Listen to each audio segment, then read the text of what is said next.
हरे कृष्ण। आप सभी भक्तों का हार्दिक स्वागत है आज के श्रीमद् भागवतम की चर्चा में। तो आज हम लोग चर्चा करेंगे first canto second chapter verse number 12, 12 नंबर श्लोक। इस पे हमने 2 या 3 दिन और चर्चा किया था ऑलरेडी। आज थोड़ा और हम लोग विस्तार से चर्चा। तश्रद्धान मुनयो ज्ञान वैराग्य युक्तया पश्यन्ति आत्मनि चात्मानं भक्त्या श्रुतगृहीतया। The seriously inquisitive student or sage, well equipped with knowledge and detachment, realizes that absolute truth by rendering devotional service in terms of what he has heard from the Vedanta Shruti. ग्रहीतया भक्त्या श्रुत ग्रहीतया, श्रवण के द्वारा। इसमें एक और विशेष बात है कि यानी कोई अगर एब्सोल्यूट ट्रूथ परम सत्य को जानना चाहता है तो वो खुद से ज्ञान मैन्युफैक्चर नहीं कर सकता बना नहीं सकता खुद से। चाहे कोई कितना भी तपस्या कर ले और साधन कर ले, किसी भी व्यक्ति के लिए संभव नहीं है कि परम सत्य को पूर्ण रूप से जान सके। और उसका एकमात्र तरीका है भक्तया श्रुत ग्रहीतया। श्रुत शब्द ये स्थापित करता है।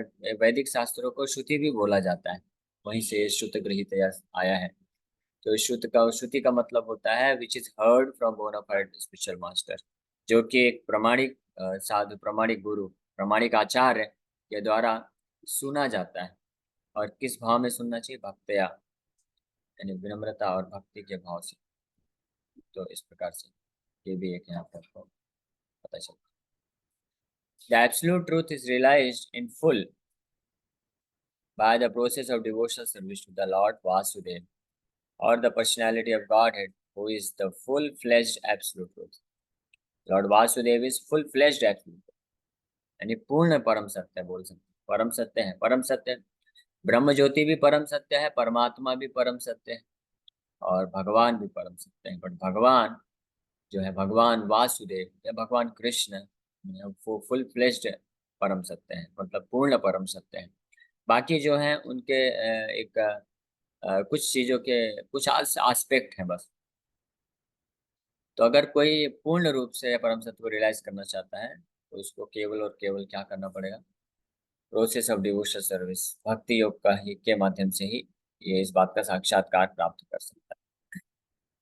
Brahman is his transcendental bodily effulgence and Paramatma is his partial representation. जो ब्रह्मन, ब्रह्मन मतलब ब्रह्म ज्योति है, वो उनके दिव्य शरीर, भगवान कृष्ण के दिव्य शरीर का तेज है। और परमात्मा उनका पार्शियल रिप्रेजेंटेशन है, यानी आंशिक विस्तार है। इसीलिए ये दोनों जो साक्षात्कार होते हैं ये पूर्ण नहीं होते हैं। As such, Brahman और परमात्मा realization of the absolute truth is but a partial realization. ये भी एक आंशिक साक्षात्कार होता है, पूर्ण साक्षात्कार नहीं। There are 4 different types of human beings: the karmis, Giani's, yogis and devotees. 4 अलग अलग प्रकार के मनुष्य होते हैं इस संसार में: कर्मी, ज्ञानी, योगी और भक्त। कर्मी वो हैं जो केवल भोग करना चाहते हैं इस संसार में। ये कर्मी भी 2 प्रकार के होते हैं। एक तो होते हैं जो पाप करके सुख भोगना चाहते हैं, सुख भोगते हैं, और एक होते हैं जो पुण्य करते पुण्य करके सुख भोगते हैं। जो पाप करके सुख भोगते हैं, ऐसे कर्मी कौन होते हैं? ऐसे कर्मी होते हैं जो आजकल के कर्मी, आजकल के जो ऑलमोस्ट 99 मोर देन 95% और 98 98 99% लोग जो हैं, बोल सकते हैं इस कैटेगरी में आते हैं, जो पाप करके भौतिक सुख को भोगना चाहते हैं। और उसका फल होता है उसका फल होता है दुख। योन एवते, ये ही संस्पर्श जा भोगा दुख योन एवते, आद्य आदि अंतवंत कौनते या नतेषु ते बुध। भगवान बोलते हैं हालांकि उनका इच्छा तो है वो प्लान तो इसी प्रकार से बनाते हैं कि उनको भौतिक सुख मिले, भौतिक भोग मिले। लेकिन भौतिक भोग मिलता भी है, भौतिक जो है संसाधन भी मिलते हैं बहुत सारे, लेकिन उसका रिजल्ट होता है दुख। और इस संसार में भी, और अगला जैसे मृत्यु होती है तो नरक में जाना पड़ता है और कष्ट भोगना पड़ता है। तो ये पहले प्रकार के कर्मी होते हैं। दूसरे प्रकार के कर्मी होते हैं जो कि पुण्य पुण्य करके भौतिक सुख भोगना चाहते हैं। और वो होते हैं जो वैदिक कर्मकांडी यज्ञ का पालन करते हैं, धार्मिक होते हैं, यानी भगवान का पूजा पाठ करेंगे, व्रत दान तपस्या यज्ञ ये सब करेंगे, और इस माध्यम से वो पुण्य अर्जन करते हैं, और इस संसार में भी उनको कुछ भौतिक लाभ मिलता है, और मृत्यु के पश्चात वो स्वर्ग आदि लोकों में जाते हैं और वहां पे भी भोग करना चाहते हैं। ये दो प्रकार के कर्मी होते हैं। अगर कोई गहराई से विचार करे, भौतिक स्तर पर रह के विचार करेगा, तो जो पहला के प्रकार का कर्मी है उसको लोग बुरा बोलते हैं, यानी वो गलत है, वो पापी है, पाप है ना, वैसा नहीं होना चाहिए। और जो दूसरे प्रकार के कर्मी हैं जो पुण्य करके भौतिक भोग प्राप्त करना चाहते हैं, उनको लोग अच्छा मानते हैं कि अच्छा है, पुण्यवान है, धार्मिक है।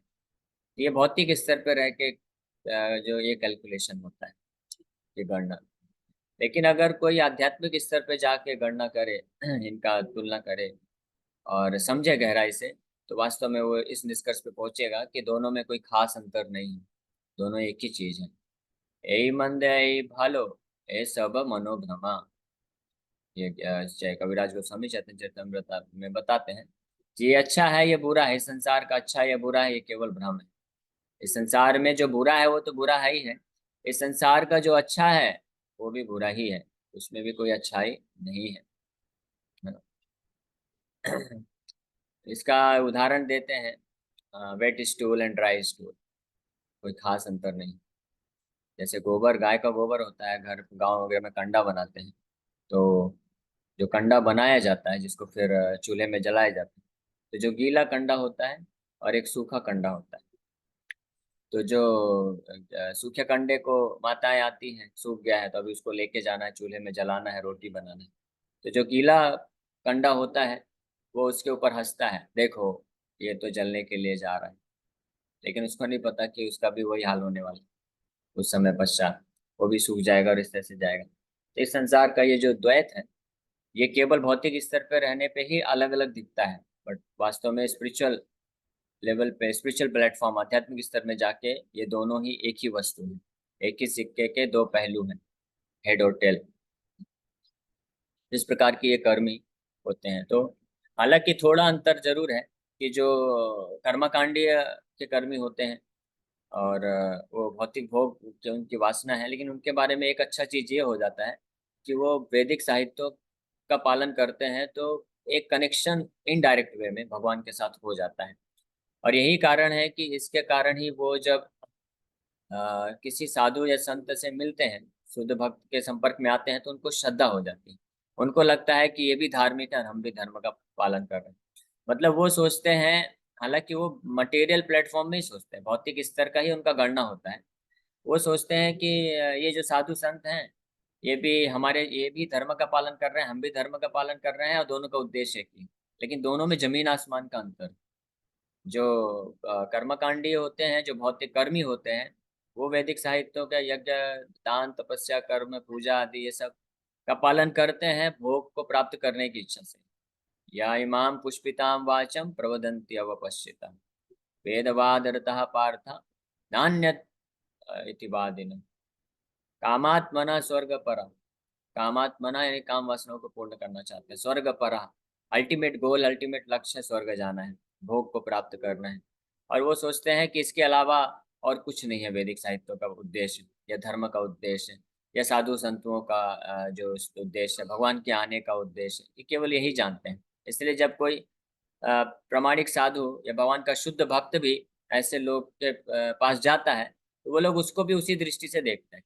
वो सोचते हैं कि हाँ ये साधु महात्मा आए हैं, अब इनका आशीर्वाद प्राप्त कर लेते हैं, इनसे कुछ ऐसा ज्ञान प्राप्त कर लेते हैं, ऐसा कुछ विधि जान लेते हैं जिससे हमारे जीवन के जो भौतिक दुख है सब नष्ट हो जाएं, और हमको केवल सब हर प्रकार का भौतिक सुख प्राप्त हो, हम जो जो भौतिक भोग करना चाहते हैं वो सब मिल जाए। तो इस प्रकार का उनका कैलकुलेशन रहता है। और यही कारण है कि जब ऐसे शुद्ध भक्त साधु के संपर्क में आते भी हैं, तो ये ऐसे इस प्रकार के जो कर्मी लोग होते हैं, वो साधुओं के द्वारा आध्यात्मिक ज्ञान को प्राप्त करने में ज्यादा रुचि नहीं दिखाते। उनका रुचि केवल रहता है कि आप आशीर्वाद दे दीजिए बस, आप आइए हमारे घर में आपके चरण स्पर्श हो जाएं, ताकि हमारे घर में सब शुभ हो जाए, खुशहाली हो जाए, और आप आशीर्वाद दे दीजिए ताकि हमारे घर, हमारा जो संसार है, ये भौतिक संसार अच्छे से बना रहे। तो ऑब्वियसली ये होता भी है, इसमें कोई संशय नहीं है। लेकिन वो ये नहीं जान पाते हैं कि अगर कोई साधु का हमको संग मिलता है, संपर्क होता है, तो ये जो हम फल प्राप्त करना चाहते हैं कि उनके द्वारा हमारा भौतिक जीवन अच्छा हो जाए, ये बहुत तुच्छ फल है। हाँ, ये बैड बार्गेन है, यानी गलत सौदा है ये, एक साधु के संपर्क में आने का। जिस प्रकार से अगर कोई बहुत ही अमीर व्यक्ति के संपर्क में आ जाता है, मान लीजिए कोई अंबानी के संपर्क में आ गया कोई भिखारी, और वो अंबानी जो है बोल रहा है कि आपको जो हेल्प चाहिए मैं दे दूंगा, हेल्प कर दूंगा। और वो भिखारी बोलता है कि पिछले 2 दिन से मुझे खाने को नहीं मिला है, आप एक प्लेट मेरे को खाना ला के दे दो ना, ये भोजन दिला दो ना, ये होटल है पास में, और वो भी थर्ड क्लास होटल है। तो बोलता है ये कि ये होटल में बहुत महंगा खाना देते हैं ये लोग, 50 रुपए का देते हैं एक प्लेट, मेरे पास तो है नहीं, तो आप एक प्लेट का बंदोबस्त करा दो, मैं बहुत भूखा हूँ। तो अम्बानी बोलेगा ठीक है भाई दे दो, अभी इसको यही चाहिए, छोड़ो, हो गया, आगे बढ़ जाएगा। तो इस तरह से इतना बड़ा अमीर व्यक्ति आया है और वो बोल रहा है कि आपको जो हेल्प चाहिए मैं दे दूंगा, तो वो उसका पूरा हेल्प नहीं उठा पाया। ये तो बुरा सौदा हो गया, है ना। या इसको दूसरे भाषा में बोले तो एक तरह से मूर्खता हो गई। तो उसी प्रकार से अगर हम किसी प्रामाणिक साधु के संपर्क में आ गए, तो सबसे बड़ा जो असली फल है, असली लाभ हम उठा सकते हैं उनके संपर्क में आने का, वो ये है कि उनके द्वारा हम आध्यात्मिक ज्ञान प्राप्त कर लें, भगवान के बारे में जान लें, भगवान का कथा सुन लें, भगवान की भक्ति कैसे करना है ये जान लें, भगवान के भक्ति में कैसे आगे बढ़ना है, भगवान के नाम में कैसे रुचि बढ़ाना है। तो ये जो है सर्वश्रेष्ठ लाभ है किसी साधु के संग का। लेकिन जो कर्मी स्तर के लोग होते हैं तो वो प्राय दूसरी मेंटालिटी के होते हैं।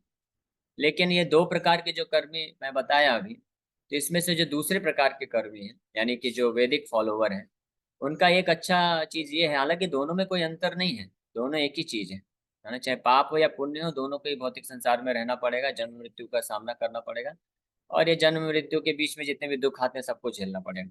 लेकिन ये जो दूसरे प्रकार के कर्मी हैं, इनका एक फायदा ये है कि ये एक कुछ न कुछ कारण से इनको साधुओं में श्रद्धा हो जाती है, तो साधुओं के संपर्क में आने से इनका धीरे धीरे शुद्ध होते हैं, क्योंकि साधु जो होते हैं वो बड़े चतुर होते हैं।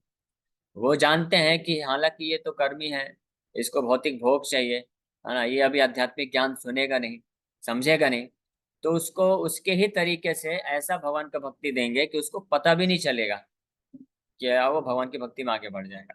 उसको बोलेंगे आप ठीक है, हरिनाम का जप करिए, भगवान के धाम में जाइए और परिक्रमा करिए, ये करिए वो करिए, उसको जो है भगवान के नाम से, भगवान की भक्ति से जोड़ देगा, भले ही भौतिक लाभ के हेतु वो कर रहा है जो कर्मी है, लेकिन इस प्रकार से वो जुड़ जाता है। और यही कारण है कि धीरे धीरे उसका हृदय शुद्ध होता है, फिर एक समय ऐसा आता है कि उसके दिमाग में ये बात आने लग जाती है, क्लिक कर जाता है, जिसको बोलते हैं क्लिक करने लग जाता है, कि ये क्लिक कर जाता है कि यार मैं इस संसार में भौतिक भोग के पीछे पड़ा हुआ हूँ, लेकिन सुख तो कभी मिला नहीं, तो क्यों अननेसेसरी इसमें लगे हुए हैं। चलो हमको ये भौतिक भोग को त्यागना चाहिए और भगवान का शुद्ध भक्त बनने का प्रयास करना चाहिए। तो ये एक एडवांटेज होता है, इसीलिए ये जोर दिया गया है। और इसी के हेतु शिला वेद व्यास जी ने वैदिक साहित्यों में कर्मकांड का जो है रचना की है, अदरवाइज कोई उद्देश्य नहीं। तो इस प्रकार से कर्मी, ज्ञानी, योगी और भक्त होते हैं, ये 4 प्रकार के लोग होते हैं। तो कर्मी के बारे में हमने बताया, फिर ज्ञानी भी 2 प्रकार के होते हैं।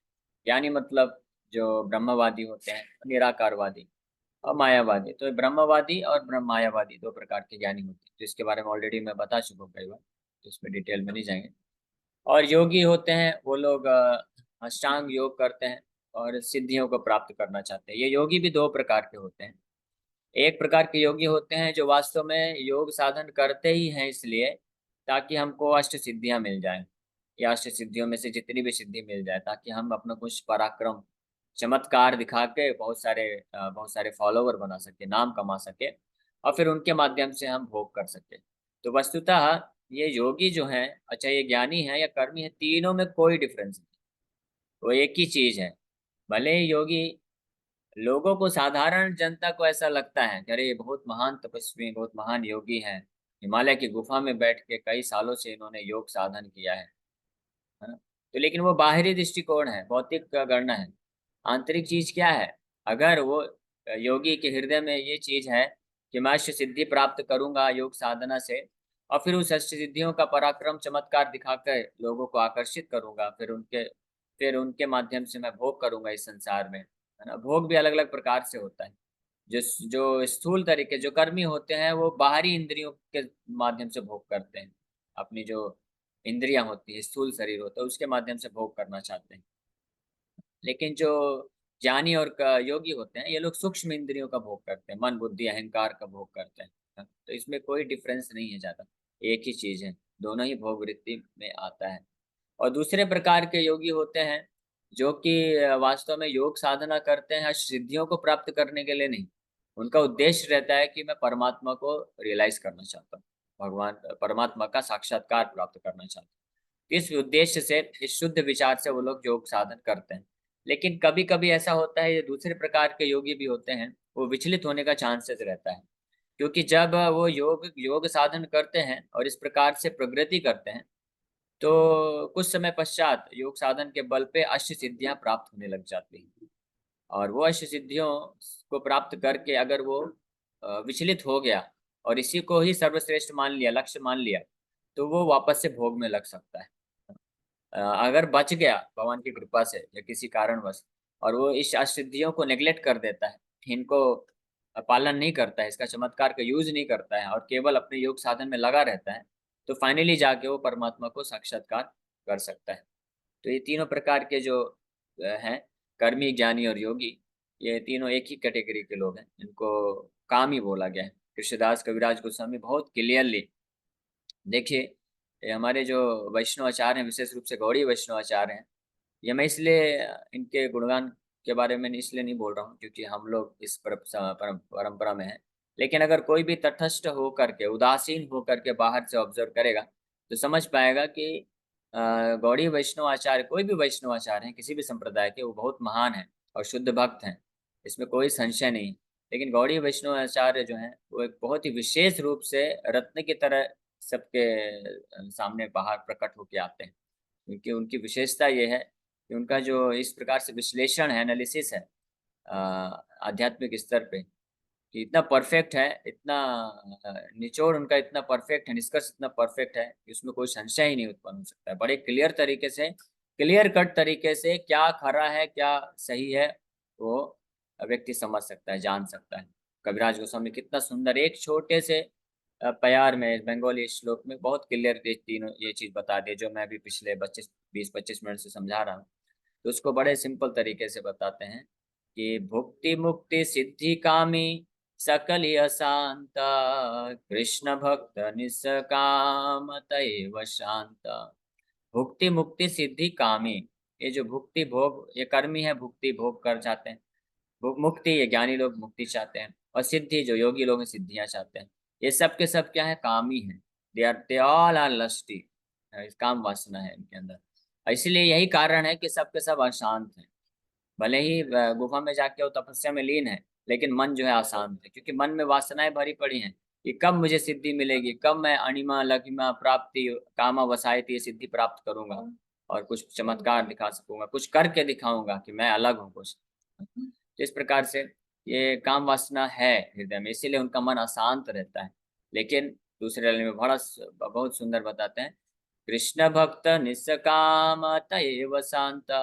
लेकिन कृष्ण भक्त जो होता है, शुद्ध भक्त, कृष्ण भक्त यहाँ पे जो बता रहे हैं, शुद्ध भक्त के बारे में बता रहे हैं, तो निष्काम है, उसके हृदय में कोई ऐसी इच्छा नहीं, ना तो भुक्ति की इच्छा है, ना तो मुक्ति की इच्छा है, ना तो सिद्धि की इच्छा है। ये तीनों प्रकार की इच्छाओं से वो मुक्त है और इसीलिए शांत है, पीसफुल रहता है वो।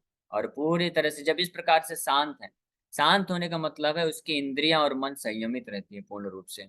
और यही कारण है कि ऐसा जो कृष्ण भक्त होता है, वो हर परिस्थिति में भगवान के लिए सेवा, भगवान का गुणगान करने में, प्रचार करने में, उनका सेवा करने में, नाम जप करने में हमेशा तत्पर रहता है और दिव्य आनंद की अनुभूति करता है। चाहे कैसी भी परिस्थिति हो जाए, उसको कुछ फल मिले या ना मिले, तो इससे फर्क नहीं पड़ता है।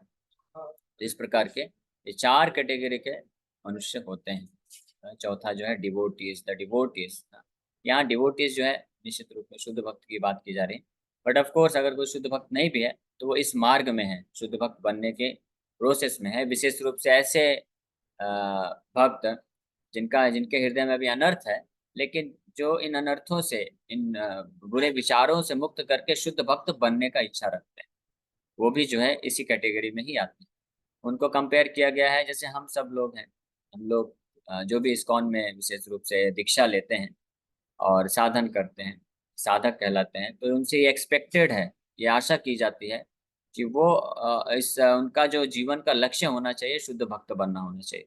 ये लक्ष्य नहीं होना चाहिए कि हम किस प्रकार से इस भौतिक संसार में अच्छे से भोग कर सके। ये लक्ष्य तो बिल्कुल भी एक्सपेक्टेड नहीं होता है, विशेष रूप से जो वैष्णव संप्रदाय में दीक्षा लेते हैं। तो ऐसे भक्तों को भी जो है शुद्ध भक्त ही मानना चाहिए, शुद्ध भक्त के ही कैटेगरी में रखा जाता है। वो अभी थोड़े कच्चे हैं, और वो कंपेयर किया गया जैसे आम का वृक्ष होता है, उसमें एक पका आम है, बिल्कुल पीला पीला लाल लाल पका आम है बिल्कुल।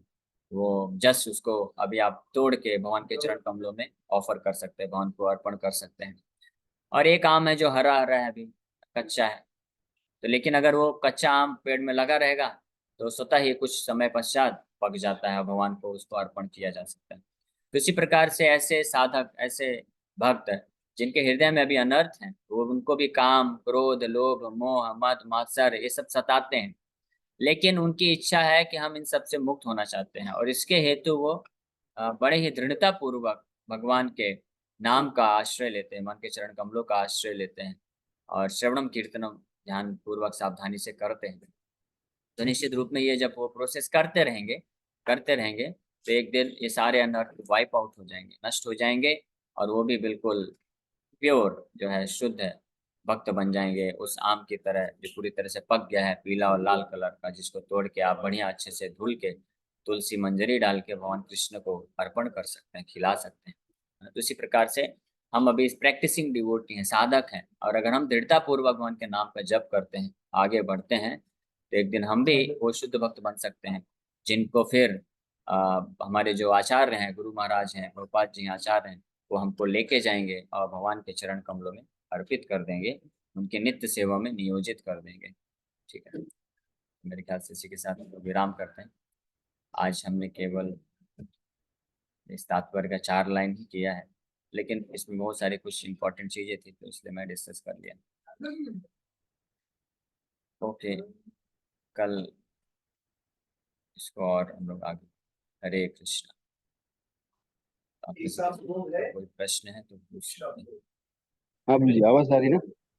हाँ, अभी तो आ रहा है। क्वेश्चन ये है कि जो जो मुक्ति है वो वासना के अंदर कैसे आती है? वो तो मुक्त होना है, तो मतलब मैं समझा नहीं थोड़ा सा। हाँ, बताता हूँ।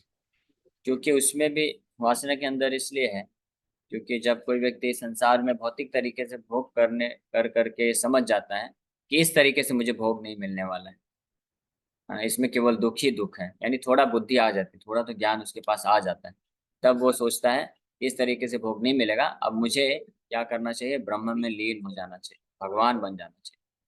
तो इस प्रकार से मैं कंट्रोलर बन के भोग प्राप्त कर सकता हूँ, सुख प्राप्त कर सकता हूँ। तो इसीलिए इसको भी उसी कैटेगरी में रखा गया है। हालांकि ये जो ज्ञानी हैं, ये लोग ज़्यादा एडवांस्ड हैं, ये लोग अच्छे हैं, मतलब अच्छे में अच्छे इन द सेंस कि कर्मी से तो ठीक ही ठाक है। क्योंकि जो कर्मी जो केवल भौतिक भोग चाहते हैं, उनको तो मूर्ख बोला गया है, गीता में भगवान बोलते हैं, कि मैं नहीं बोल रहा हूँ। और लेकिन जो ज्ञानी हैं, वो लोग मूर्ख नहीं हैं, उनके पास एटलीस्ट इतना तो ज्ञान आ गया कि भौतिक संसार में हमको सुख नहीं मिल सकता है, तो अब वो आगे बढ़ रहे हैं, प्रयास कर रहे हैं। लेकिन फिर भी वो इस जगह जाके अटक जाते हैं कि हम ब्रह्म में लीन होकर हम भी भगवान बन सकते हैं। लेकिन अगर किसी शुद्ध भक्तों का आश्रय मिला, संग मिला, तो बड़े बहुत जल्दी, तुरंत ही वो जो है भगवान की शुद्ध भक्ति प्राप्त कर सकते हैं। ठीक है, समझ में आया? कि भोग की इच्छा तो बनी ही हुई है, इसीलिए उनको भी इसी कैटेगरी में रखा।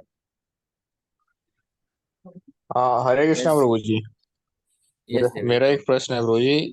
अभी आप बता रहे हैं ना, तो फिर भक्ति और ज्ञान में मतलब क्या क्या श्रेष्ठ क्या है? कि आदमी का ज्ञानी होना ज्यादा इम्पोर्टेंट है कि भक्त होना ज्यादा इम्पोर्टेंट है?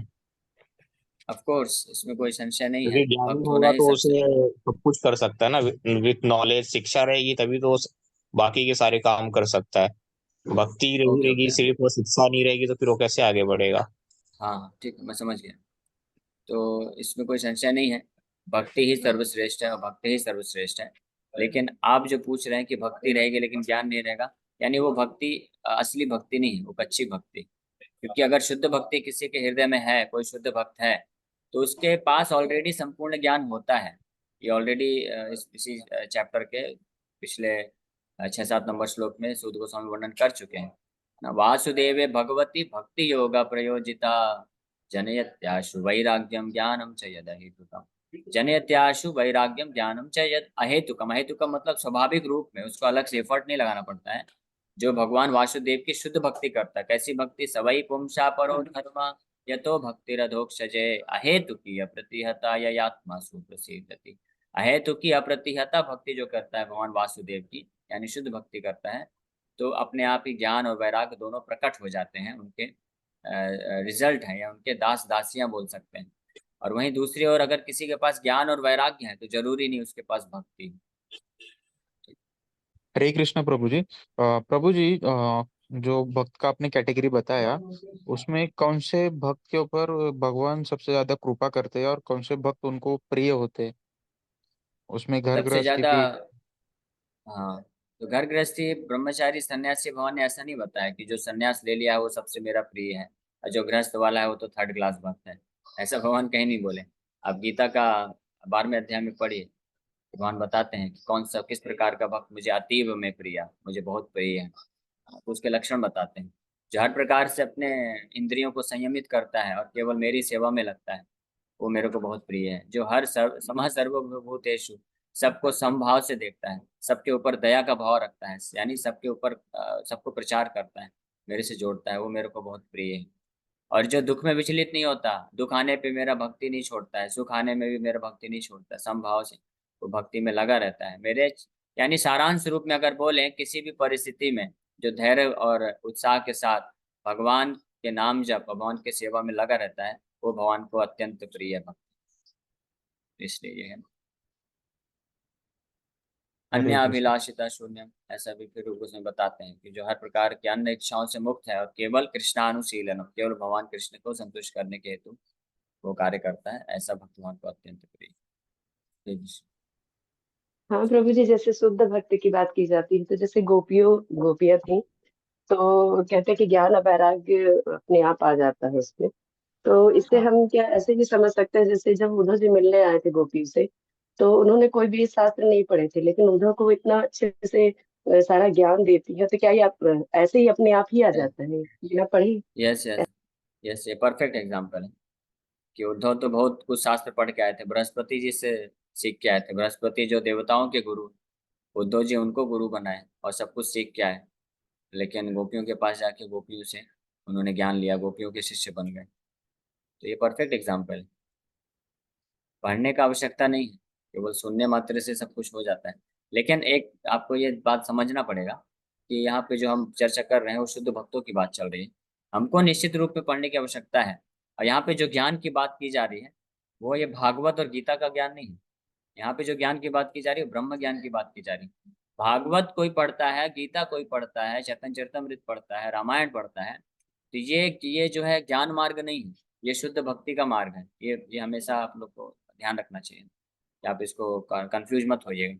गीता, भागवत, चैतन्य चरितमृत, रामायण, जो भी भक्ति के ग्रंथ हैं, उनको पढ़ने से वो भगवान की सेवा हो रही है, भगवान की भक्ति हो रही है, उसको उसको ज्ञान मार्ग में नहीं रखना चाहिए। ठीक, तो वो हमको पढ़ना है ताकि हम भगवान का गुणगान ज्यादा से ज्यादा जान सकें और समझ सके, भगवान के प्रति प्रेम विकसित कर सकें। अन्यथा अगर कोई शुद्ध भक्त है तो उसको कुछ पढ़ने का आवश्यकता नहीं, वो भगवान की शुद्ध भक्ति करने से समस्त ज्ञान अपने आप प्रकट हो जाता है।